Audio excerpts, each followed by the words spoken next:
ये एक ऐसा लफ्ज़ है जो हम सब ने ज़िंदगी में किसी ना किसी मकाम पर अल्लाह ताला से ज़रूर बोला होगा, या अल्लाह मैं ही क्यों, वाई ऑलवेज़ मी, या अल्लाह मेरे साथ ही ऐसा क्यों, या अल्लाह उसके साथ ऐसा क्यों नहीं, या अल्लाह फिर मेरे साथ ही ऐसा क्यों। इसका जवाब है कुरान मजीद की सूरह बकरा की आयत नंबर 156 में। इसका हाल है बेशक हम अल्लाह ही के हैं और उसी की तरफ हमें लौट जाना है। इन्ना लिल्लाहि व इन्ना इलैहि राजिऊन।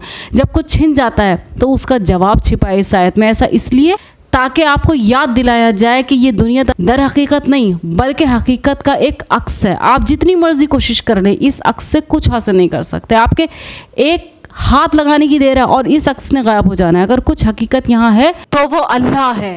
हमारा अक्स हकीकत सिर्फ तभी बन सकता है जब हम अल्लाह को राज़ी कर लें, और वही करने के लिए हमें दुनिया में भेजा गया है, क्योंकि हमने कभी क़दरुल्लाह पर यकीन रखा नहीं, हमने कभी अल्लाह के फ़ैसलों पर और अल्लाह की टाइमिंग पर भरोसा नहीं रखा। हमने कभी ये बात समझने की कोशिश नहीं की कि जो दरवाज़ा अल्लाह ने बंद कर दिया उस दरवाजे को हम जितना मर्जी धक्के दें उसने तब तक नहीं खुलना जब तक अल्लाह ताला का हुक्म ना हो, और जो दरवाज़ा अल्लाह ने हमारे लिए खोला है उससे हम जितना मर्जी भाग लें, जितनी भी कोशिश कर लें उसे बंद करने की, वो तब तक बंद नहीं होना जब तक अल्लाह नहीं चाहता। आपको इस वक्त में, ऐसे वक्त में जब why always me question arises in your heart, इस वक्त में आपको ज़िद नहीं करनी।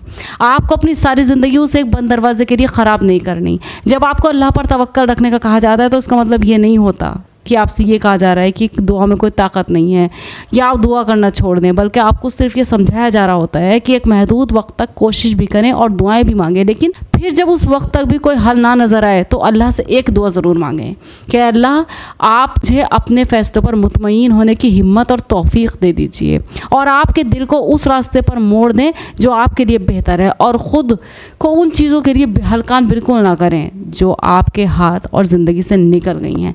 अल्लाह जो भी करता है बेहतरी के लिए करता है। इसका सबूत क्या है? इसका सबूत हमें हदीस में मिलता है। मोमिन को ज़िंदगी में कोई मुसीबत, थकावट, गम और परेशानियाँ, ऐसा कुछ भी अगर उसके साथ तकलीफ दे होता है जिसमें क्वेश्चन उठता है वाई ऑलवेज मी, तो ऐसा कोई भी तकलीफ़ नहीं है जिसमें अल्लाह उसके बदले उसकी ख़ताओं को माफ़ ना फरमाता। दुनिया में जो भी परेशानियां हैं ये परेशानियों का घर है, यहाँ परेशानी होगी, लिहाजा परेशानी आए। अलबत्ता जिस दिन आपका परेशानी से गुजर जाए ना उस दिन शुक्र अदा कीजिए कि ये दिन परेशानी के बगैर गुजर गया, वरना जब तक मौत नहीं आती ना कोई परेशानी भी आएगी, कुछ चीज़ें हाथ से भी छूटेंगी, कहीं दिल भी टूटेगा, कहीं गम भी लगेगा।